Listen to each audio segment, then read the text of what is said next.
Welcome to cook with Aryas. நம்ம இன்னைக்கு என்ன குக் பண்ண போறோம்னா பன்னீர் டிக்கா தான். வாங்க எப்படி செய்யுதுன்னு பார்க்கலாம்.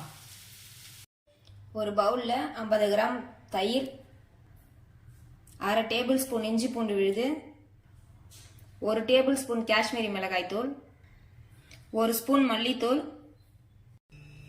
1/2 ஸ்பூன் கரம் மசாலா, 1/2 ஸ்பூன் ஜீரகத்தூள், 1/2 ஸ்பூன் மிளகுத்தூள், 1/4 ஸ்பூன் மஞ்சள்தூள், 1/2 லெமன், 1 ஸ்பூன் எண்ணெய், தேவையான அளவு சால்ட், கொஞ்சமா ஆர்கானிக் சீசனிங் சேர்த்துக்கோங்க. இது உங்ககிட்ட இருந்தா சேர்த்துக்கலாம், இல்லைனாலும் பரவாயில்ல, இது ஆப்ஷனல் தான். இப்போ இது எல்லாத்தையுமே மிக்ஸ் பண்ணிக்கலாம். இந்த மாதிரி மிக்ஸ் பண்ணதுக்கு அப்புறம் இது கூட இந்த மாதிரி கட் பண்ண வெங்காயத்தை போட்டுக்கோங்க. குடமிளகாவையும் இந்த மாதிரி கட் பண்ணிக்கோங்க. இதை அது கூட சேர்த்துக்கலாம். பன்னீரையும் இந்த மாதிரி கட் பண்ணி சேர்த்துக்கோங்க.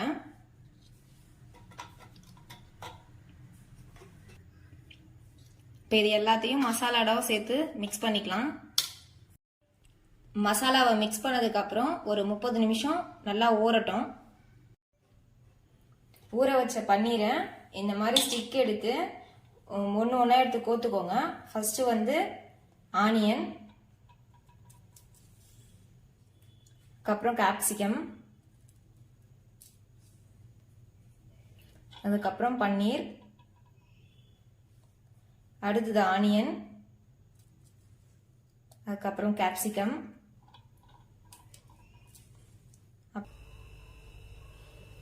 இந்த மாதிரி கோத்து எடுத்துக்கோங்க. தோசைக்கல்லை சூடு பண்ணி ஆயில் ஊற்றிக்கலாம்.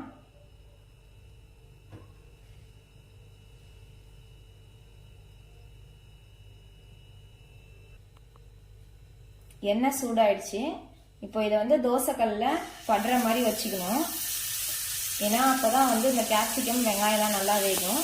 அதே மாதிரி பன்னீர் கட் பண்ணும்போது பன்னீர் அளவுக்கு வெங்காயம் கேப்சிகத்தையும் கட் பண்ணணும். அப்போதான் அது சம அளவு வெந்து வரும். ஸ்டவ்வை மீடியம் ஃப்ளேமில் வச்சுக்கோங்க. இப்போ இது 4 பக்கமும் நம்ம திருப்பி விடணும். இங்கே பாருங்க, நல்லா வெந்து வந்திருக்கு.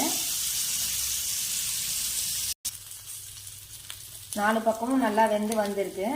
உங்ககிட்ட ஒரு வேளை இந்த மாதிரி ஸ்டிக்கு இல்லை அப்படின்னா தோசைக்கல்ல கூட நீங்க போட்டு எடுத்துக்கலாம். பன்னீர் டிக்கா ரெடி ஆயிடுச்சு. நீங்களும் இதை வீட்டில் ட்ரை பண்ணி பாருங்க. இந்த வீடியோ உங்களுக்கு பிடிச்சிருந்துச்சுன்னா லைக் பண்ணுங்க, ஷேர் பண்ணுங்க. குக் வித் ஆரியாஸ்க்கு சப்ஸ்கிரைப் பண்ணுங்க. தேங்க்ஸ் ஃபார் வாட்சிங்.